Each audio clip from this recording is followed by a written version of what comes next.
بسم الله الرحمن الرحيم السلام عليكم ورحمة الله وبركاته نحمده ونصلي على رسوله الكريم أما بعد அளவற்ற அருளாளனும் நிகரில்லா பேரன்புடையவனுமாகிய அல்லாஹ்வின் திருப்பெயரை போற்றி புகழ்ந்து ஆரம்பம் செய்கிறேன். அல்லாஹ்வினுடைய அருளும் கிருபையும் நபிகள் நாயகம் ஸல்லல்லாஹு அலைஹி வஸல்லம் அவர்கள் மீதும் அவர்களின் குடும்பத்தார்கள் சஹாபாக்கள் ஏனைய நமது எல்லா மக்கள் மீதும் என்றென்றும் உண்டாகட்டுமாக.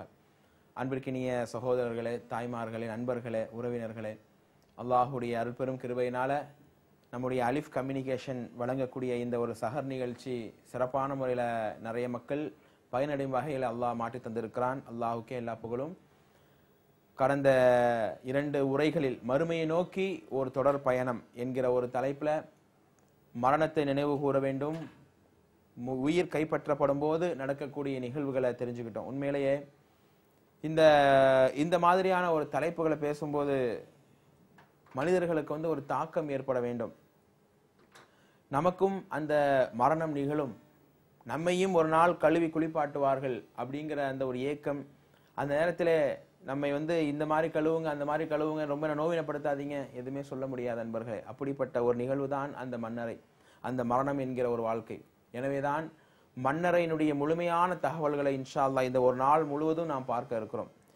மன்னரை வாழ்க்கையை பற்றி பேச வேண்டுமானால் பல பயான்களில் பல மன்னரைகளில் பேசியிருந்தாலும் கூட இந்த இடத்துல பேசும்போது இன்னும் அதிகமான ஒரு தாக்கம் நமக்கு ஏற்பட வேண்டும் அன்பர்களே. ஏனென்றால் உலக வாழ்க்கைக்காக நாம் நிறைய ஓடுகிறோம், நிறைய முயற்சிகளை எடுத்துக்கொண்டு இருக்கிறோம். என்னுடைய வாழ்க்கை என்னுடைய உலகம். ஆனால் மன்னரை என்கிற ஒரு வாழ்க்கையும் அது உண்டு. அதுதான் பர்ஸக், திரைமறைவு வாழ்க்கை. உலக வாழ்க்கை, மறுமை வாழ்க்கை, ரெண்டுக்கும் இடைப்பட்ட வாழ்க்கை தான் இந்த மன்னரை வாழ்க்கை. 23வது அத்தியாயத்தினுடைய 100வது வசனம், ஹத்தா இதா ஜா அஜலும் ஹத்தா இதா ஜா அஹதுஹுமுல் மவுத், ஒருவருக்கு மரணம் வந்துவிட்டால் கால ரப்பிர்ஜூனி, சக்கராத்துடைய வேதனை நேற்று பார்த்தோமா இல்லையா? அந்த சக்கராத்திலே ஒவ்வொரு மனிதரும் புலம்புவார்கள், கால ரப்பி, இறைவா, லவ்லா அஹர்தனி இலா அஜலின் கரீப், கொஞ்ச காலம் எங்களுக்கு நீ அவகாசம் தரமாட்டாயா, கொஞ்ச காலம் இன்னும் எங்களுக்கு நீ நாட்களை நீட்டி தரமாட்டாயா? ஏன்னா உலகத்துல 60 வருஷம் 70 வருஷம் 80 வருஷங்கள் வீணடித்து விடுவான் மனிதன். ஆடம்பரமான வாழ்க்கைக்கு ஆசைப்பட்டு உலகத்தில் நன்மை செய்யாமல் காலம் தள்ளி விடுவான். ஆனால் அந்த உயிர் கைப்பற்றுகிற பயங்கரமான அந்த ஒரு சூழ்நிலை பார்க்கும்போதுதான், இறைவா இன்னும் எனக்கு அவகாசம் தா, இன்னும் அதிகமான வாழ்க்கையை வாழ வேண்டும் என்கிற சூழ்நிலை உண்டு பண்ணு என்று மனிதன் கதறுவான்.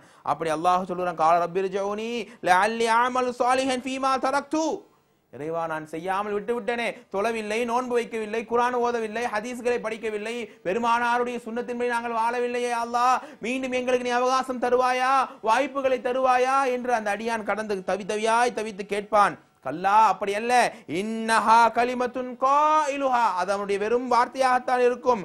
வமின் வராஇஹிம் பர்ஸகுன் இலா யௌமின் யுபஅஸூன், அல்லாஹ்வுடைய அந்த அதி பயங்கரமான மறுமையை நோக்கி எழுப்பப்படுகின்ற அந்த நாள் வரை திரைமறைவு வாழ்க்கையில் எல்லோரும் இருந்தாக வேண்டும். நம்முடைய அறை சொகுசான அறையாக இருக்கும், ஏசி பொருத்தப்பட்டிருக்கும், மெத்தைகள்லாம் வைக்கப்பட்டிருக்கும். அதிலே கூட நாம் தனிமையாக இருக்க விரும்ப மாட்டோம் இல்லையா? கூட யாராவது இருக்க வேண்டும், நண்பர்கள் இருக்க வேண்டும், அல்லது மனைவி மக்கள் இருக்க வேண்டும் என்று நம்முடைய ஆசை அது. ஆனால் இருள் சூழ்ந்த மன்னரை வாழ்க்கை கொஞ்சம் யோசிச்சு பாருங்களேன். எவ்வளவு சொகுசாக வாழ்ந்த மனிதனை சாதாரணமான வெள்ளை துணியை போற்றி மண்ணில் போட்டு மூடிடுறாங்களேங்க. பள்ளிவாசலுக்கு போனா வேகமா தொழுதுட்டு வந்துடுறோம். ஒரு நாள் பள்ளிவாசலிலே ஜனாசாவாக படுக்க வைக்கப்பட்டிருப்பார்கள். எல்லோரும் தொழுது விட்டு எல்லோரும் சென்று விடுவார்கள் அன்பர்களே. ஜனாசாவாக இருக்கக்கூடிய அவர்கள் மன்னரையிலே புதைக்கப்பட்டு விடுவார்கள். மண்ணில் போட்டு மூடிடுறாங்களாங்க மனுஷனை. அதுதானே மன்னரை வாழ்க்கை. இருள் சூழ்ந்த அந்த மன்னரை வாழ்க்கை கொஞ்சமா நம்ம நினைச்சு பாக்குறோமா? உலகத்தில் எனக்கு ஏதாவது பிரச்சனையா, என்னுடைய தந்தையை அழைக்கலாம், என்னுடைய தாயை அழைக்கலாம், என்னுடைய மனைவியை அழைக்கலாம், என்னுடைய நண்பனை அழைக்கலாம், என்னுடைய சகோதரனை அழைக்கலாம். ஆனால் மண்ணறையிலே புதைக்கப்பட்டு விட்டால் யாரை அழைக்க முடியும்? யாரை உதவிக்காக கூப்பிட முடியும்? கொஞ்சம் யோசித்து பாருங்கள். யாருமே வரமாட்டார்கள். அப்படிப்பட்ட கஷ்டமான ஒரு நேரம் தான் அந்த மன்னரை என்கிற அந்த ஒரு வாழ்க்கை. அதனால தான் அல்லாஹ் சொல்லுகிறான், வமின் வராஇஹிம் பர்ஸகுன் இலா யௌமின் யுபஅஸூன், அல்லாஹ்வினுடைய அந்த விசாரணை மன்றம் துவங்குகிற வரையில் எல்லோருக்கும் அந்த மன்னரையினுடைய கஷ்டமான நிலை உண்டு அன்பர்களே. கொஞ்சம் யோசித்து பாருங்கள். வீட்டை விட்டு வெளியேற்றும் போது, என்னை விட்டு வெளியேற்றாதீர்கள், என்னுடைய வீடு என்னுடைய அறை என்று மனிதன் புலம்ப முடியுமா? மனிதன் கேட்க முடியுமா? அப்படிப்பட்ட அந்த இருள் சூழ்ந்த வாழ்க்கையை நோக்கி எல்லாரையும் அழைத்து செல்லப்படுவார்கள். கபரிலே வைக்கப்பட்ட பின்னால் பெருமானார் சொன்னார்கள், ஹத்தா இதா உலியா ஃபீ கபரிஹி, وتولى وذهب أصحابه حتى إنه ليسمع قرع نعالهم. அருகிலே நம்மை அடக்கம் செய்வதற்காக நம்முடைய பிள்ளை வருவார், நம்முடைய நண்பர்கள் வருவார்கள், உறவுகள் வருவார், நம்மோடு இருந்து நம்மோடு உறவு பாராட்டி அவர்கள் எல்லாரும் வருவார்கள். ஆனால் அவர்கள் அந்த ஜனாசாவை அடக்கம் செய்துவிட்டு இவர்கள் எல்லோரும் திரும்பி சென்று விடுவார்கள். அந்த மன்னரை வாசி ஜனாசா அந்த திரும்பி செல்பவருடைய காலடி ஓசையை கூட கேட்குமாம். ஆஹா ஆஹா, என்னை மட்டும் தனிமையாக விட்டு எங்கே செல்லுகிறீர்கள் மக்களே என்று அந்த ஜனாசா புலம்ப ஆரம்பிக்குமாம். அப்படிப்பட்ட ஒரு நிலை மன்னரை வாழ்க்கையில உண்டு. கபரிலே வைக்கப்பட்டவுடன் கபருடைய நிலை என்ன தெரியுமா? கபருடைய அதிபயங்கரமான வாழ்க்கையினுடைய நிலை என்ன தெரியுமா? உங்களுக்கெல்லாம் வைக்கப்பட்ட பின்னால் அந்த கபர் நெருக்க வருமா? அந்த கபர் விழாப்புறங்கள் விழா எலும்புகள் பிணைக்கிற அளவிற்கு அந்த கபர் நெருக்க வரும். உதாரணத்துக்கு ஒரு சம்பவத்தை நீங்கள் சொல்லலாம். சஅத் ரலியல்லாஹு அன்ஹு அவர்கள் உஹது போரில் அவர்கள் கடுமையான முறையில அவங்க காயம் முற்பட்டு சிகிச்சை எடுத்துக்கிட்டு இருந்தாங்க. ஆனால் ஒரு கட்டத்தில் ரசூலுல்லாஹ் கனவு காண்கிறாங்க. அல்லாஹ்வுடைய அரிசியை நடுங்குகிறது, வானத்திலே உள்ளவர்களும் பூமியிலே உள்ளவர்களும் வேதனைப்படுகிற அளவிற்கு ஒருவர் மரணித்து விட்டார் என்கிற ஒரு செய்தி பெருமானாருக்கு கனவிலே காண்பிக்கப்படுகிறது. தூக்கத்திலிருந்து விழித்த ஸல்லல்லாஹு அலைஹி வஸல்லம் அவர்கள் அந்த சஅத் அவர்கள் தங்கியிருந்த டென்ட்டுக்கு போய் பார்க்கறாங்க. அவர் ரத்தமெல்லாம் வெளியேறி கடுமையான முறையில் அவர் காயங்கள் ஏற்பட்டிருந்துச்சு. அந்த காயத்தினாலே அவர் இறந்தும் போயிருந்தார். அவரை கழுவி குளிப்பாட்டி மண்ணறைக்குள்ளே வைக்கிறார்கள் பெருமானார் ஸல்லல்லாஹு அலைஹி வஸல்லம். திடுக்கிட்டு சுப்ஹானல்லாஹ் பயந்து போய் சொன்னார்கள். கொஞ்ச நேரம் கழித்து கொஞ்சம் அமைதியானவர்களாக அல்ஹம்துலில்லாஹ் என்று சொன்னார்கள். அந்த சஅத் அவர்களை ரலியல்லாஹு அன்ஹு அவர்களை அடக்கம் செய்துவிட்டு பெருமானார் வரும் வழியிலே சஹாபாக்கள் கேட்டார்கள், யா ரசூலல்லாஹ், சஅதை அடக்கும் போது நீங்கள் எதற்காக சுப்ஹானல்லாஹ் அல்ஹம்துலில்லாஹ் என்று நீங்கள் சொன்னீர்கள்? எதற்காக நீங்கள் திடுக்கிட்டு போனீர்கள்? இல்லை தோழர்களே, இந்த சஅதை நான் அடக்கம் செய்யும் போது கபர் அவரை நெருக்க வந்தது. அல்லாஹ்வுடைய அரிஷே நடுங்கிய வானத்திலே உள்ள பூமியிலே உள்ள எல்லோரும் வேதனைப்படுகிற ஒருவராகத்தானே சஅத் இருந்தார். அல்லாஹ்வுடைய மார்க்கத்துக்காக ஈமானுக்காக போராடி தன்னுடைய உயிரை கொடுத்தவர் தானே இந்த சஅத். அவரை அடக்கம் செய்யும் போது கபர் அவரை நெருக்க வந்ததே, அதை நினைத்துத்தான் நான் பதறி போய் அல்லாஹ்வை நான் அழைத்தேன். பின்பு ஏன் யா ரசூலல்லாஹ் அல்ஹம்துலில்லாஹ் என்று சொன்னீர்கள்? சிறிது நேரத்திலே அந்த கபர் அவரை நெருக்குவதை விட்டு விலகியதை நான் பார்த்தேன். உடனே அல்லாஹ்வை நான் புகழ்ந்து விட்டேன். பெருமானார் சொன்னார்கள், தோழர்களே, தாய்மார்களே, இந்த வார்த்தையை கொஞ்சம் ஆழமாக கவனியுங்கள். ஒருவர் கபருடைய வேதனையிலிருந்து கபருடைய நெருக்கத்திலே இருந்து ஒருவர் தப்பிப்பவராக இருந்தால் இதோ என்னுடைய சஅத் தப்பித்திருப்பார். கபருடைய அந்த யதார்த்தமே யாரை வைக்கப்பட்டாலும் அது நெருக்க வரும். இவர் நல்லவர் என்கிற அறிவிப்பு வந்தால் அந்த கபர் விலகிவிடும். நம்முடைய கபர் என்ன? நம்முடைய கபருடைய வாழ்க்கையை நாம் அலங்கரிக்க தயாராகி விட்டோமா? அந்த கபரிலே வைக்கப்பட்ட பின்னால் இவர் என்னுடைய அடியார், கபரே நீ நெருக்காது என்று அல்லாஹ் நம்முடைய ஒவ்வொருடைய நிலையை அல்லாஹ் சொல்ல வேண்டுமேயானால் நம்முடைய வாழ்க்கை எப்படி அமைய வேண்டும்? இருள் சூழ்ந்த மன்னரை வாழ்க்கை. இன்னைக்கெல்லாம் கபரஸ்தானுக்கு போனாலும் கூட மனிதன் அதை நினைத்து அழுவதில்லை. அந்த கபருடைய வாழ்க்கை நம்மையும் ஒரு நாள் புதைப்பார்களே, நம்மையும் மண்ணோடு மண்ணாக ஆக்கி விடுவார்களே என்கிற ஏக்கம், தவிப்பு, துடிதுடிப்பு இன்றைய மக்களுக்கு உண்டா? இல்லை அன்பர்களே. எல்லா மக்களும் தோழர்கள், நண்பர்கள், உறவுகள் எல்லாரும் வந்து அடக்கம் செய்துவிட்டு சென்று விடுவார்களே. நான் யாராக இருந்தாலும் என்னுடைய மகன், என்னுடைய தாய், என்னுடைய பிள்ளை, என்னுடைய தாய், என்னுடைய கணவன் என்று சொல்லி எந்த உறவாவது கூடுதலாக ஒரு 10 நிமிடம் கபரிலே அமர்ந்திருப்பார்களா? என்னுடைய கணவர் மரணித்திருக்கிறார், என்னுடைய மனைவி மரணித்திருக்கிறார், நான் கொஞ்ச நேரம் இருந்துட்டு வரேன், ஒரு நாள் இங்கே இருந்துட்டு வரேன், என் மனைவி விட்டு நான் பிரிஞ்சதே இல்லை, என்னுடைய தாய் விட்டு நான் பிரிஞ்சதே இல்லை, என்னுடைய தந்தை விட்டு நான் பிரிஞ்சதே இல்லை, என் தந்தை கூடயே நான் இருக்கிறேன் என்று ஒரு நொடியாவது பெத்த புள்ள சொல்லுமா? உறவுகள் சொல்லுமா? எல்லோரும் உடனே வந்து விடுவார்கள் நண்பர்களே. துக்கப்படுவார்கள், அழுவார்கள், வீட்டிலே கடந்து துடியாய் துடிப்பார்கள். ஆனால் எதுவுமே நமக்கு தெரியாது, எதுவுமே நமக்கு பயனளிக்காது. ஒரு வாரம், ஒரு மாதம் அவங்க இயல்பான வாழ்க்கைக்கு அவங்க வேலையை பார்த்துட்டு போயிருவாங்க. யாராக இருக்கட்டும், எந்த உறவாக இருக்கட்டும். ஆனால் நம்முடைய வாழ்க்கை, நம்முடைய அந்த கபருடைய வாழ்க்கை நம்மை மட்டுமே சார்ந்த வாழ்க்கை. இப்படி கபர் நம்மை நெருக்காமல் இருப்பதற்கான ஒரு வாழ்க்கையை வாழ்ந்து கொண்டிருக்கிறோமா? நானும் நீங்களும் கொஞ்சம் யோசிக்க வேண்டாமா? இந்த நேரத்தில் யோசித்து பாருங்கள். அல்லாஹ்வுடைய ரசூல் ஸல்லல்லாஹு அலைஹி வஸல்லம் சொன்னார்கள். அது மட்டுமல்ல, அந்த கபராளியை, அந்த ஜனாசாவை கபரிலே வைக்கப்பட்டு எல்லாரும் போறதுக்குள்ளே அவரை 2 வானவர்கள் வருவார்கள். முன்கர் நகீர் என்கிற ஒரு வானவர். இந்த சம்பவங்கள் எல்லாம் பல முறை நாம் கேட்டிருந்தாலும் கூட ஒவ்வொரு நாளும் அந்த தூங்கும் போது, இன்னபிற மன்னரைகளுக்கு செல்லும் போது இப்படிப்பட்ட நிகழ்வுகள் நினைத்து பார்க்கும் போது நம்முடைய ஈமான் கொஞ்சம் பலமடையும். ஈமானிலே அல்லாஹ்வுடைய தக்வா ஏற்படும். அல்லாஹ்வே என்னுடைய கபருடைய வாழ்க்கையும் இப்படிப்பட்ட சந்தோஷமான ஒரு நிலையாக எங்களுக்கு மாற்றி தருவாயாக யா அல்லாஹ் என்று கேட்க தோன்றும் அன்பர்களே. முன்கர் நக்கீர் வருவார்கள், நல்லடியாரை அப்படியே மல்லா படுத்திருப்பவரை அப்படியே சாய்ந்து உட்கார வைப்பார்கள். சொல்லுவார்கள், உன்னுடைய ரப்பு யார், உன்னுடைய நபி யார், உன்னுடைய வேதம் என்ன, உன்னுடைய மார்க்கம் என்ன, 4 கேள்விகளை கேட்பார்கள். 4 என் ரப்பு அல்லாஹ், என்னுடைய நபிகள் நாயகம் ஸல்லல்லாஹு அலைஹி வஸல்லம், என்னுடைய வேதம் குர்ஆன், என்னுடைய மார்க்கம் இஸ்லாம். 4க்கும் அவர் டக்கு டக்கு டான் பதில சொல்லுவார். யா அல்லாஹ், எங்கள் ஒவ்வொருவருக்கும் அப்படி பதில் சொல்லக்கூடிய தௌஃபீக் நீ தந்தரல வேண்டும் ரஹ்மானே. அப்படி பதில் சொல்லப்பட்டு விட்ட பின்னால் ஃபயுகாலு லஹு இலா மக்அதிக மினன் நார், இதோ உன்னுடைய இடத்தை நரகத்தை காமிச்சு சொல்வாங்களா, இந்த நரக நெருப்பிலே தான் நீ போக இருந்தாய். அபுதலகல்லாஹு பிஹி மக்அத மினல் ஜன்னah, ஆனால் உன்னுடைய இந்த பதிலால், உன்னுடைய ஈமானிய வாழ்க்கையினால் இதோ இந்த மண்ணறையிலே நீ புதைக்கப்படுவோம், மறுமையிலே எழுப்பப்படுவோம், அல்லாஹ்வை சந்திப்போம் என்கிற அந்த உணர்வோடு உன்னுடைய வாழ்க்கையை நீ அமைத்துக் கொண்டாயே. அதனால் அல்லாஹ் நரகத்துக்கு செல்ல வேண்டிய அந்த இடத்தை மாற்றி உனக்கு சொர்க்கத்தை தந்தான் அடியானே என்று அந்த நல்ல கபராளியை பார்த்து சொல்லுவார்கள். அன்பர்களே, உண்மையிலேயே சில நேரங்களில் மன்னரை நினைத்துக் கொண்டு நாம் கண்மூடி அப்படியே படுத்துக் கொண்டு இருக்கும் போது நாம் பெற்றெடுத்த பிள்ளை, நம்முடைய நண்பன், நம்முடைய உறவுகள் எல்லாம் ஒரு நாள் எடுத்துக் கொண்டு போய் போட்டு விட்டு வந்து விடுவார்களே.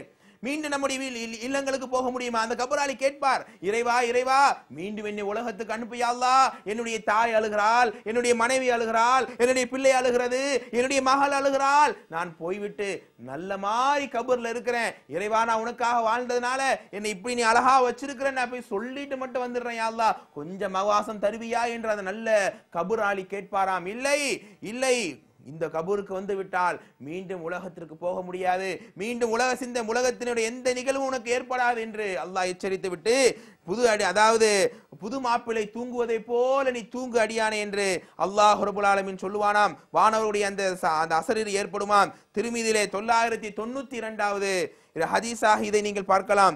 70க்கு 70 அளவு கபரை அல்லாஹ் விசாலப்படுத்துவான். எனக்காக வாழ்ந்த அடியானை என்ன நன்மைகள் எல்லாத்தையும் செய்யுங்க என்று அல்லாஹ் 70க்கு 70 அளவுக்கு அல்லாஹ் விசாலப்படுத்துவான். சொர்க்கத்து ஆடைகள், முத்துக்களால் பதிக்கப்பட்ட சொர்க்கத்து ஆடைகளை அந்த நல்ல கபராளிக்கு அல்லாஹ் தருவானாம். போட்டு அழகு பார்ப்பான்.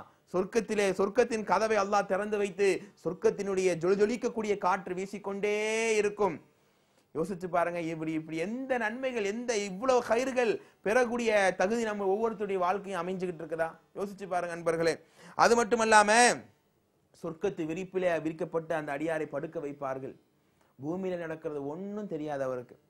அந்த நேரத்திலே தான் கொஞ்சம் திரும்பி பார்க்கும்போது ஒரு நல்ல ஒரு உருவம் இருக்குமா, பார்க்கதற்கே அவ்வளவு அழகான, அவ்வளவு பொலிவான ஒரு உருவம்.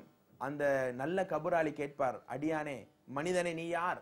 பார்ப்பதற்கு இவ்வளவு பொலிவோடு நீ இருக்கிறாயே, என்ன யாரு நீன்னு கேட்கும்போது, உலகத்தில நிறைய சிரமங்கள் ஏற்பட்டது, அதையெல்லாம் மீறி அல்லாஹுக்காக நீ வாழ்ந்தாயே அடியானே, நிறைய அமல்களை செய்தாயே, நிறைய பாவமான எல்லா காரியத்தையும் விட்டுவிட்டு தூய்மையான வாழ்க்கையை நீ வாழ்ந்தாயே, அப்படிப்பட்ட நன்மையான நீ செய்த அமலை தான் உனக்கு துணையாக, உனக்கு பாதுகாப்பாக ஒரு உருவமாக மாற்றி அல்லாஹ் உனக்கு வைத்திருக்கிறான். இனிமேல் உனக்கு நான் துணையாக இருப்பேன், நீ நிம்மதியாக தூங்கு அடியானே என்று அந்த நல்ல உருவம் சொல்லுவாம். அன்பர்களை, இந்த உலகத்தில் சொத்தை சம்பாதித்திருப்போம், இந்த உலகத்தில் பேரை சம்பாதித்திருப்போம், புகழை சம்பாதித்திருப்போம், இந்த உலகத்தில் வீட்டை சம்பாதித்திருப்போம், எத்தனையோ விதமான நிலைகளை சம்பாதித்திருப்போம். இதோ கபரிலே நமக்கு அருகிலே இந்த நல்ல உருவத்தை சம்பாதித்து வைத்திருக்கிறோமா? நன்மையான அமல்கள், இபாதத்துகள், இஹ்லாஸான காரியங்களை செய்து நாம் முழுமையாக நம்மை அர்ப்பணித்தால் தான் இந்த மாதிரியான ஒரு உருவம் நமக்கு அருகிலே வந்து உட்காருமே. அப்படிப்பட்ட கபருடைய வாழ்க்கையில நமக்கும் அல்லாஹ் விசாலத்தை உண்டு பண்ண வேண்டாமா? 70க்கு 70 விசாலமாக வேண்டாமா? நமில் உரூஸ், புது மாப்பிளை போல தூங்கு அடியானே, உனக்கு இந்த நாள் எந்த கவலையும் இல்லை, எந்த விதமான கஷ்டமும் இல்லை, நிம்மதியாக நீர் என்று நம்முடைய ஒவ்வொருத்தருடைய முகத்தை பார்த்து கபரிலே அல்லாஹ் சொல்ல வேண்டாமா? யோசித்து பாருங்கள் அன்பர்களே, இப்படிப்பட்ட அழகான ஒரு நிம்மதியான வாழ்க்கையை நல்ல கபராளிக்கு அல்லாஹ் தருவான். ஆனால் இனிமேல் நான் சொல்ல போகிற விஷயத்தை கொஞ்சம் ஆழ்ந்து கேளுங்கள் அன்பர்களே. ஏனென்றால் மன்னரை குறித்து நாம் நினைச்சு கூட பார்க்கறது கிடையாது. இன்னைக்கெல்லாம் கபரஸ்தானுக்கு மன்னரைகளுக்கு போனாலும் கூட செல்போனை நோண்டிக்கிட்டு இருக்கிறோம், அங்க உட்கார்ந்து போனை பேசி சிரிச்சுட்டு தான் பேசிட்டு இருக்கிறோம், அங்க போய் குடும்ப கதைகளை பேசிட்டு தான் இன்னைக்கு இருக்கிறோம் உண்மையிலேயே. ஆனால் அல்லாஹ்வுடைய தூதர் ஸல்லல்லாஹு அலைஹி வஸல்லம் அவர்கள் மன்னரைக்கு சென்றாலே மன்னரையினுடைய அதாபை நினைத்து அவர்கள் ஏங்கி இருக்கிறார்கள். எந்த அளவுக்கு ஒவ்வொரு தொழுகையிலும் அத்தஹியாத்திலே ஓதுவார்களே, அல்லாஹும்ம இன்னி அஊது பிக மின் அதாபி ஜஹன்னம வ அதாபில் கப்ரி, யா அல்லாஹ் கொடிய நரக நெருப்பை விட்டு எங்களை பாதுகாத்து விடு. கபருடைய வேதனை விட்டும் எங்களை பாதுகாத்து விடு என்று பெருமானார் கேட்காத நாள் இல்லையே. ஆனால் என் சமுதாயமே, என் அன்பிற்கினிய மக்களே, என்றைக்காவது இந்த மண்ணறையினுடைய தண்டனைகள், அதில் அல்லாஹ் எப்படிப்பட்ட கொடூரமான தாங்கிக் கொள்ளவே முடியாத கஷ்டங்களை தருவான் என்பதை கொஞ்சம் நீங்கள் யூகித்ததுண்டா? கொஞ்சம் அந்த சம்பவங்கள் எல்லாம் உங்களுடைய மனதிலே அப்படியே ஓட்டி பார்க்க உங்களுக்கு எல்லாம் நேரம் உண்டா? இந்த அதாப் என்னை தீண்டக்கூடாது, இப்படிப்பட்ட இழிவான கஷ்டத்தை கபரிலே அல்லாஹ் எனக்கு ஏற்படுத்தக்கூடாது என்ற தவிப்போடு நம்முடைய வாழ்க்கையின் ஒவ்வொரு நொடியையும் நாம் கழிக்க தயாராகி விட்டோமா? யோசித்து பாருங்கள் நண்பர்களே. பெருமானார் ஸல்லல்லாஹு அலைஹி வஸல்லம் அவர்கள் சொன்னார்கள், லவ் தஅலமு மா அலமு, இந்த கபருடைய வேதனையை, பெருமானாருக்கு கபர் என்னென்ன நடக்குது, என்னென்ன கஷ்டங்கள் கொடுக்கப்படுங்கிறதெல்லாம் அல்லாஹ் காமிச்சு கொடுத்திருந்தான். ரசூலுல்லாஹ் சொல்றாங்க, லவ் தஅலமூன மா அலமு, மக்களே, நான் கபருடைய வாழ்க்கையில் நான் அறிகிற அந்த கஷ்டங்களையும் துன்பங்களையும் உங்களுக்கு அல்லாஹ் உணர்த்தி கொடுத்திருந்தால் உங்களை இறந்தவர்களை நீங்க கபர்ஸ்தானுக்கு கொண்டு கூட போக மாட்டீங்க.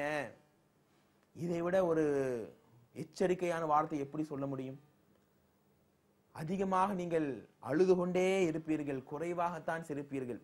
மனைவியோடு சேருகிற அந்த உறவை கூட நீங்கள் வெறுத்து விடுவீர்கள். மண்ணறையில இவ்வளவு அதாபுகள் தரப்படுகிறது. எத்தனை நாள் வாழ்ந்துட முடியும் உலகத்துல? நம்மோடு இருந்த எத்தனை மக்கள் நம்ம கையினாலேயே கபூர்ல போய் அடக்கி இருக்கிறோம். நம்ம கையினால கஃபனுடைய ஆடையை போர்த்தி இருக்கிறோம். நம்ம கையினாலே கழுவி குளிப்பாட்டி இருக்கிறோம். இதே நிலைமை நமக்கும் ஒரு நாள் சில மக்கள் செய்வார்களே. கபூரிலே கடைசியாக சில பேர் கேட்பார்கள், கடைசியாக இவங்களுடைய முகத்தை பாக்குறீங்களா? அந்த முகத்தை, நம்முடைய முகத்தை பிரிச்சு காட்டுவாங்களே, அதோட இனிமேல் இவருடைய முகத்தை உலகத்தில் யாரும் பார்க்க முடியாத அளவிற்கு அதை மூடி மண்ணிலே போட்டு புதைத்து விடுவார்களே. அதுதானே மன்னரை வாழ்க்கை. அது என்றைக்காவது தனிமையாக இருக்கும் போது கபரஸ்தானிலே சென்று, அல்லாவே என்னையும் இங்கே தானே புதைக்கப்பட போகிறார்கள், எனக்கும் இப்படிப்பட்ட வாழ்க்கை தானே ஏற்பட போகிறது, என்னுடைய வியாபாரங்கள், என்னுடைய ஆட்சிகள், என்னுடைய பதவிகள், என்னுடைய ஆடம்பரமான வீடுகள், என்னுடைய வாகனங்கள் எதுவுமே பயனளிக்காத வாழ்க்கை அல்லவா இந்த கபருடைய வாழ்க்கை, எனக்கும் இதில் நன்மதிப்பை தருவாயாக, எனக்கும் அழகான வாழ்க்கை தருவாயாக என்று என்றைக்காவது ஒரு சொட்டு கண்ணீர் வடித்து அந்த கபரை நான் நினைத்து பார்த்ததுண்டா? அன்றைய சஹாபாக்கள் நினைத்து பார்ப்பார்கள். உஸ்மான் ரலியல்லாஹு அன்ஹு அவர்கள் கபரஸ்தானுக்கு, மண்ணறைக்கு சென்றாலே தேம்பி தாடியெல்லாம் நனைந்து ஓடுகிற அளவுக்கு அழுவார்களாம். தோழர் கேட்பார், பெருமானார் ஸல்லல்லாஹு அலைஹி வஸல்லம் மறுமையை சொல்லுவார்கள், நரகத்தை சொல்லுவார்கள், ஆனால் அதெல்லாம் கேட்கும் போது கூட அழுவீர்கள், ஆனால் மண்ணறைக்கு வந்து அழுவதை போல் நீங்கள் எதுக்கும் அழுவதில்லையே, எதற்காக உஸ்மான் அவர்களே இப்படி மண்ணறைக்கு வந்தா மட்டும் இப்படி தேம்பி அழுவுறீங்க அப்படின்னு கேட்கும்போது, மண்ணறை அல்லவா, ரௌதத்தும் மின் ரியாதில் ஜன்னா, சொர்க்கத்தினுடைய வெற்றிகள் முதல் வெற்றியே இந்த மண்ணறை தானப்பா, இதிலே அல்லாஹ் எனக்கு நிம்மதியான வாழ்க்கை தர வேண்டுமே. சஹாபாக்கள் ஏங்க சொர்க்கவாதி என்று சுபச்செய்தி சொல்லப்பட்டவர் தானே உஸ்மான் ரலியல்லாஹு அன்ஹு அவர்கள். அவர்கள் ஒவ்வொரு நாளும் மன்னரை சந்திக்கும் போது அழுது இருக்கிறாரே, யோசித்து பாருங்கள். அது மட்டுமல்ல, வகஃப அலா கபரிஹி யபகா ஹத்தா யபீலு லஹியதிஹி, அதாவது தாடி, அந்த ஹதீஸையே நான் வாசிச்சு காமிக்கிறேன்னா, தாடி நனைஞ்சு ஓடுற அளவுக்கு நம்மளும் போறோம், ஒரு சொட்டு கண்ணீர் அப்படியே சைட்ல வருது, அப்படியே கீழே அவ்வளவு ஒரு சொட்டு கண்ணீர் வருவதே அதிகம், ஆனால் தாடி நனைந்து ஓடுகிற அளவுக்கு அவர் அழுது இருக்கிறார் என்று சொன்னால் அந்த நிலைமை எப்படி? யோசிச்சு பாருங்க நண்பர்களே. இன்னும் ஒரு செய்தியை கேளுங்க நண்பர்களே. தீயவரை, பாவிகளே கபரிலே போய் வைக்கப்பட்ட பின்னால் அதோடைய தண்டனையுடைய விபரத்தை கொஞ்சம் நீங்கள் உணர வேண்டும். விழாப்புறங்கள் நெருக்குகள் அளவுக்கு, ஒவ்வொரு அதாவது ஜாயிண்ட் எலும்புகளும் பின்னி பிடையிற அளவுக்கு கபர் நெருக்க வருமாம். சாதாரணமாக ஏதாவது ஒரு சின்ன கையில பிராக்சர், ஏதாவது சின்ன ஜவ்வு கிழிஞ்சிட்டாலோ துடிச்சு போயிடுறோம், நம்மால் நடக்க முடியல, ஓட முடியல, படுக்க முடியல. ஆனால் விழா எலும்புகள் பின்னப்படுகிற அளவு கபர் நெருக்க வரும். தந்தையே, தாயே, மகனே, உறவுகளே என்னை காப்பாற்று என்று அழைத்தால் ஓடி வருவார்களா? யாரும் வரமாட்டார்கள். அது மட்டுமல்ல, முன்கர் நக்கீர் என்கிற அதே வானவர்கள் வருவார்கள். 4 கேள்விகளை கேட்பார்கள். முன்னாடி சொன்னோம் இல்லையா, உன் இறைவன் யார், உன் மார்க்கம் என்ன, உன் நபி யார், உன்னுடைய வேதம் என்ன? 4க்கு வர என்ன சொல்லுவார்? குன்து அகூலு மா யகுலு நாஸ், மக்கள்லாம் ஏதோ சொல்லிக்கிட்டு இருந்தாங்க. வயுகாலா தரைத்த வலா தொலைத்த, புகாரியுடைய 1338வது சம்பவம் இந்த சம்பவம். மக்கள்லாம் இதை அல்லான்னு சொல்லிக்கிட்டு இருந்தாங்க, முகமது நபின்னு சொல்லிக்கிட்டு இருந்தாங்க, எனக்கு தெரியல, மக்களோட நான் கேலி கூத்தா என் நேரங்களை கழிச்சிட்டேனே, எனக்கு தெரியலையே, நீ இப்படி தாண்டா சொல்லுவேன் எங்களுக்கு தெரியும், இப்படிதான் நீ சொல்லுவேன் எங்களுக்கு தெரியும் மாணவர்கள் சொல்லுவார்கள். அல்லாஹ் பத்தியான அறிவை இன்னைக்கு கிடையாது. இன்னைக்கு உலக அரசியல்வாதியை பத்தி படிக்கிறாங்க, இன்னைக்கு எவ்வளவு விதமான நடிகர்களை பத்தி தெரிஞ்சுக்கிறோம், அவங்க பின்னாடி இந்த சமுதாயம் போகுது. நம்மை படைத்து நமக்கு மூச்சு சுவாசத்தை கொடுத்தானே அந்த அல்லாஹ்வை குறித்து என்றைக்காவது நம்ம சமுதாயம் படிக்குதா? பெருமானாருக்கு அல்லாஹ் போட்ட முதல் ஆர்டர் என்ன? ஃபஅலம் அன்னஹு லா இலாஹா இல்லல்லாஹ், வணக்கத்திற்குரிய அந்த அல்லாஹ்வை தவிர யாரும் இல்லை என்பதை நபியே நீங்க முதல்ல படிங்க. அந்த அல்லாஹ்வை பத்தியான ஒரு அறிவே இல்லாத மக்களாக நாம் இருந்தால் கபூர்ல போய் சொல்ல முடியுமா? ரசூலுல்லாஹ் முன்மாதிரியா ஒரு அரசியல்வாதி எப்படி இருக்கிறாரோ, சினிமா நடிகர் எப்படி இருக்கிறாரோ அப்படி என் லைஃபை நான் மாத்திக்குவேன் போறக்கூடிய இஸ்லாமியர்கள் இன்னைக்கு ஏராளமா பார்க்கிறோமே. என்றைக்காவது அல்லாஹ்வுடைய ரசூலை நான் முன்மாதிரியாக எடுத்து அவங்களுடைய சொல் செயல் அங்கீகாரத்தை உயிர் கொடுத்து நான் வாழ்வேன் என்கிற ஒரு பக்குவத்தை நீங்கள் பின்பற்றி வாழ்ந்தால் கபரிலே என் நபி முஹம்மது நபி ஸல்லல்லாஹு அலைஹி வஸல்லம் என்று சொல்ல முடியும். குர்ஆனை பிரிச்சு படிக்கிறதே இல்லையே, பின்ன எப்படி குர்ஆன் சொல்ல முடியும்? இன்னைக்கு அல்லாஹ் ரசூலை காட்டிலும் இன்னைக்கு காதல் லவ்ங்கிற பேர்ல ஓடி போற மக்களை பார்க்கிறோம். அவங்க எல்லாம் என் கொள்கை இஸ்லாம்னு சொல்ல முடியுமா? இப்படி நாளுக்கும் எனக்கு தெரியாது தெரியாது என்று அந்த மனிதன் புலம்புவானாம். அப்படி புலம்பிய பின்னால் என்ன நடக்கும் தெரியுமா? புகாரினுடைய 1374வது சம்பவம், நரகம் காட்டப்படும், உஷ்ணமான நரகம். இந்த தொடருடைய இறுதியில் நரகத்தை பற்றி நம்ம விரிவா இன்ஷால்லா பார்க்க இருக்கிறோம். அந்த நரக நெருப்பை அல்லாஹ் திறந்து விட்டு காண்பிக்க செய்வான். இந்த கொடிய நரகத்தில் தான் நீ கருகி சாம்பலாக போகிறாய். நரகத்தினுடைய விரிப்பை அல்லாஹ் விரிக்க செய்து அந்த நெருப்பு கங்கிலே படுக்க வைப்பான். உலகத்திலே தலைவலி என்றால், உலகத்திலே காய்ச்சல் என்றால், நோய் நொடிகள் என்றால் நம்முடைய மனைவி மருந்து கொடுப்பார்கள், தாய் அரவணைப்பார்கள். இதோ இந்த கபருடைய வாழ்க்கையிலே என்னை காப்பாற்றுங்கள் என்னை காப்பாற்றுங்கள் என்று என்னதான் கதறினாலும் கூச்சலிட்டாலும் யாராவது உதவிக்கு வருவார்களா? யாராவது நமக்கு வெற்றியை பெற்று தருவார்களா? யாரும் தரமாட்டார்கள் நண்பர்களே. அப்படி நரகத்தை முழுமையாக அல்லாஹ் காண்பிக்கப்படுவான். அந்த நரகத்திலிருந்து ஒரு கெட்ட துர்வாடை வீசும். அந்த வாசனை அவன் நுகரும் போதெல்லாம் அப்படியே மயங்கி கீழே விழுவான். மீண்டும் அவனுக்கு உசார் ஏற்படுத்தப்பட்டு மீண்டும் அவனுக்கு ஸ்டெடியாக்கப்பட்டு அவனுக்கு அந்த வாசனை கெட்ட துர்நாற்றத்தை வீச செய்து கொண்டே இருப்பார்களாம். இன்னொரு செய்தியை கேட்டால் நீங்கள் அதிர்ந்து போவீர்கள் நண்பர்களே. கெட்ட கபராளிக்கு கண்ணு தெரியாத காது கேட்காத ஒரு வானவர், இரும்பினால் ஆன சுத்தி கையில வச்சிருப்பார்.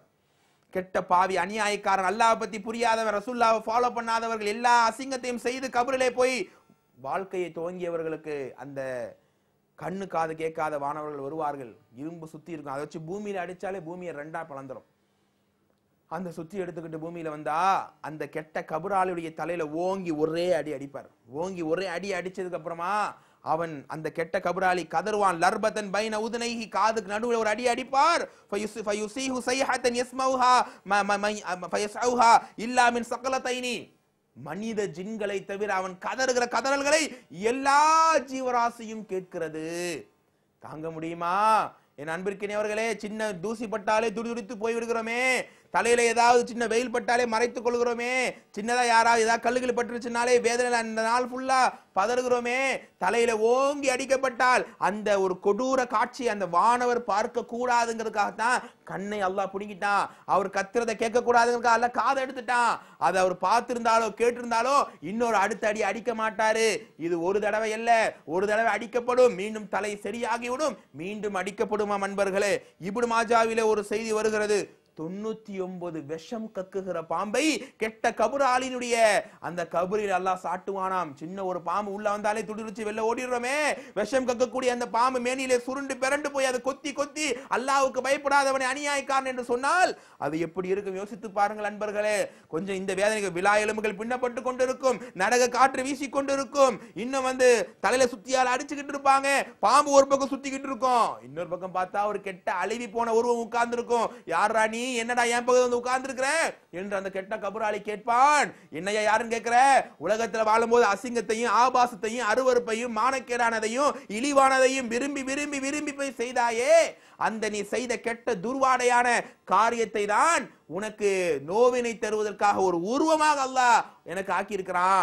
நல்லவங்களுக்கு எப்படி நல்ல உருவம் உருவமோ, கெட்டவங்களுக்கு இந்த இழிவான அழுவி போன உருவத்தை அல்லாஹ் ரப்பல் ஆலமீன் ஏற்படுத்தி கஷ்டங்களை தருவான். ஒரு முறை பெருமானார் ஸல்லல்லாஹு அலைஹி வஸல்லம் அவர்கள் ஒரு மன்னரை கடந்து வரும்போது பெருமானார் பதறி போய்விட்டார்கள். அவருடைய வாகனமே முரண்டு பிடிக்கிறது.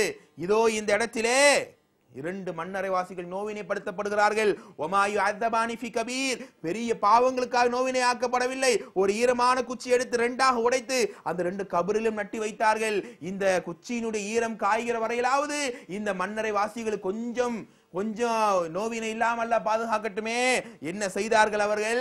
சிறுநீர் கழிக்கும் போது சரியா சுத்தம் செய்யாதவர் ஒருவர், 2வது புறம் பேசி திரிந்து கொண்டிருந்தவர். இப்படிப்பட்ட சின்ன சின்ன பாவம் நினைக்கிறோமே, இந்த பாவங்களுக்காக பெருமானாரே பதறி பயந்து நடுங்குகிற அளவிற்கு கபரிலே வேதனைக்குள்ளாக்கப்படுகிறதே. கதறினாலும் என்னதான் நம்ம புலம்பினாலும், கெட்டவர்கள் புலம்பினாலும் அல்லாஹ் இந்த கபரில இருந்து ஒரு ரிலீஃப்னஸ் கொடுப்பானா? மக்களுக்கு எல்லா விதமான வெற்றியும் அல்லாஹ் தருவானா? தரமாட்டான். இறுதியாக ஒரு ஹதீஸை கேளுங்கள். புகாரினுடைய 1386வது செய்தி, சமரத் பின் ஜுந்தூப் ரலியல்லாஹு அன்ஹு அறிவிக்கிறார்கள், கபரிலே அதாவது பெருமானா ஸல்லல்லாஹு அலைஹி வஸல்லம் அவர்கள் சில மக்களை பார்த்தார்கள். ஒருவனை மல்லாந்து படுத்திருக்கிறாரு, தலையில பெரிய கல்லை தூக்கி போடுறாங்க, தலை நசுங்குது. உருண்டு ஓடுற கல்லை எடுத்துட்டு வரும்போது மீண்டும் தலை சரியாகி விடுகிறது. இன்னொருவரை பார்க்கிறார்கள், கூர்மையான ஊக்கு இருக்குது, கழுத்துல குத்தி தொண்டையில குத்தி கழுத்து வழியா அவரை இழுக்கிறாரு, வாயில குத்தி கழுத்து வழியா இழுக்கிறாரு, மூக்குல குத்தி கழுத்து வழியா இழுக்கிறாரு, கண்ணுல குத்தி கழுத்து வழியா இழுக்கிறாரு. தாங்க முடியுமா? இன்னொரு பக்கம் பாக்குறாங்க, அதாவது ஆண்களும் பெண்களும் நிர்வாணமாக நெருப்பு கங்குல கொதிக்கப்பட்டு கொண்டு இருக்கிறார்கள். இன்னொரு மக்களை பாக்குறாங்க, ரத்த ஆற்றுல சிறுவ நீந்திக்கிட்டு இருக்கிறாங்க. இவங்க எல்லாம் யாருன்னு கேட்கப்பட்ட பின்னால், கடமையான தொழுகையை தொழாமல் தூங்கினார்களே, அல்லாஹ்வுடைய மார்க்கத்தை பொய்ப்படுத்தினார்களே, அவர்கள் தலைதான் கல்லால் போட்டு நசுக்கப்படுகிறது. வாயின் மூலமாக உறுப்புகள் மூலமாக அசிங்கத்தை செய்தார்களே, அதனால் தங்கள் உறுப்புகள் அவர்களே அசிங்கப்படுத்தி சேதப்படுத்திக் கொள்கிறார்கள். விபச்சாரம் செய்தவர்களை நெருப்பு கங்கிலே அல்லாஹ் ஆண்களை பெண்களை நோவினைப்படுத்திக் கொண்டிருக்கிறான். வட்டி வாங்கி வட்டியிலேயே வாழ்க்கையை ஓட்டினாங்களே, வட்டி வாங்கினவன் திண்டவன் அதுக்கு சாட்சியா இருந்தவன் எல்லாரையும் அல்லாஹ் ரத்த ஆற்று, மனுஷன் ரத்தத்தை உறுத்தினல, அதனால ரத்த ஆற்றிலே போட்டு அவர்களை கேவலப்படுத்துவான். இப்படிப்பட்ட கொடுமையான தண்டனைகளை கபரில் இருக்கிற நண்பர்களே. பெருமான் அதனால் தான் ஒவ்வொரு நாளும் கபருடைய அதாபை நினைத்து ஏங்கி இருக்கிறார்கள். சஹாபாக்கள் அழுது இருக்கிறார்கள். நம்மையும் ஒரு நாள் கழுகி குளிப்பாட்டி இந்த இடத்துல வைப்பார்கள். நண்பர்களே, அல்லாஹ்வே எங்களுடைய கபருடைய வாழ்க்கை வெற்றிகரமாக அமைத்து நீ தர வேண்டும். கபருடைய வாழ்க்கை வெற்றியாக சுபிட்சமாக அமைந்து விட்டால் மறுமை வெற்றி நிச்சயம். நண்பர்கள், அல்லாஹ்வுடைய கிருபையினால் இந்த மன்னரை கொஞ்சம் நினைத்து பார்ப்போம். அந்த மன்னரைக்கு அடிக்கடி சென்று அது நம்மையும் புதைக்கப்படுவார்களே. எத்தனை ஆண்டு காலங்கள் நமக்கு முன்னால் உள்ள மக்கள் மண்ணோடு மண்ணாகி விட்டார்கள், ஒன்றுமே இல்லாமல் ஆகிவிட்டார்கள். நமக்கு இந்த இதெல்லாம் சும்மா பயமுறுத்தலுக்காக சொல்லப்பட்ட விஷயங்களா? யோசிச்சு பாருங்க. தலை நசுக்கப்பட்டு, அதாவது உடம்பிலே பாம்புகள் பின்னப்பட்டு, கெட்ட உருவங்கள் வந்து அமர்ந்து பதில் கூட சொல்ல முடியாத இழிவு நிலைமையை அல்லாஹ் கேவலப்படுத்துவானே. இந்த வாழ்க்கை நமக்கு வேண்டாம், இந்த வாழ்க்கை நமக்கு வேண்டாம். அல்லாஹ் கட்டுப்பட்ட மக்களாக மன்னரை வெற்றி தான் நம்முடைய அடிப்படையான வெற்றி. அந்த திரைமறைவு வாழ்க்கை, தாய் தந்தை உறவுகள் நண்பர்கள் யாரும் பயனளிக்காத அந்த மன்னரை வாழ்க்கையிலே நம்முடைய நன்மைகள், நம்முடைய இபாதத்துகள், நம்முடைய ஈமான் நான்கிற்கும் சரியாக பதில் சொல்லி அல்லாஹுக்கு நம்முடைய வாழ்க்கையை சமர்ப்பித்தால் நிம்மதியான கபர் வாழ்க்கை அல்லாஹ் தருவான். அப்படிப்பட்ட ஒரு நிலையை தெளிவான பதில் சொல்லக்கூடிய, நெருக்கம் இல்லாமல் கஷ்டம் இல்லாமல் அழகான கபர் வெற்றி எங்கள் ஒவ்வொருவருக்கும் தந்தரல வேண்டும் ரஹ்மானே. இப்படிப்பட்ட இழிவான தண்டனைகளுக்கு நாங்கள் யாரும் ஆட்பட்டு விடாமல், எந்த விதமான கபர் நெருக்கம் இல்லாமல் உன்னுடைய நெருங்கிய அடியார்களாக வாழ்ந்து மரணித்து கபரிலும் சுபிட்சமான வெற்றியை நாங்கள் பெறக்கூடிய பெரும் தௌஃபீக்கை நீ தந்தருளி மறுமையினுடைய வெற்றியில் சொர்க்கத்தில் எங்களை பிரவேசிக்க செய்வாயாக ரஹ்மானே. அப்படிப்பட்ட ஒவ்வொரு குடும்பத்தையும் ஒவ்வொரு மனிதரையும் நிலையான கபருடைய வெற்றிக்கு, விசாலமான வாழ்க்கைக்கு தகுதியாக நீ ஆக்கி அருள் புரிய வேண்டும் ரஹ்மானே. இந்த தொடருடைய அடுத்த பகுதியாக கியாமத் நாளுடைய அடையாளங்கள் பார்த்துவிட்டு மறுமை சம்பந்தமான சொர்க்கம் நரகம் சம்பந்தமான செய்திகளை இன்ஷா அல்லாஹ் தொடர்ச்சியாக பார்க்க இருக்கிறோம். அல்லாஹ்வுடைய ரசூல் கேட்டார்களே, அல்லாஹும்ம இன்னி அஊது பிக மின் அதாபி ஜஹன்னம வ அதாபில் கபர், கபருடைய வேதனைகளை காப்பாத்து யா அல்லாஹ் யா அல்லாஹ் என்று. இதோ இந்த ஃபஜ்ருடைய தொழுகை முடித்துவிட்டு இந்த துஆவை கேட்டு நம்முடைய கபருடைய வாழ்க்கைக்காக வெற்றிக்காக நாம் இன்ஷா அல்லாஹ் முழுமையாக நம்மை அர்ப்பணிப்போம். வாஹிர் தஅவானா அனில் ஹம்துலில்லாஹி ரப்பில் ஆலமீன். அஸ்ஸலாமு அலைக்கும் வ ரஹ்மத்துல்லாஹி வ பரகாத்துஹு.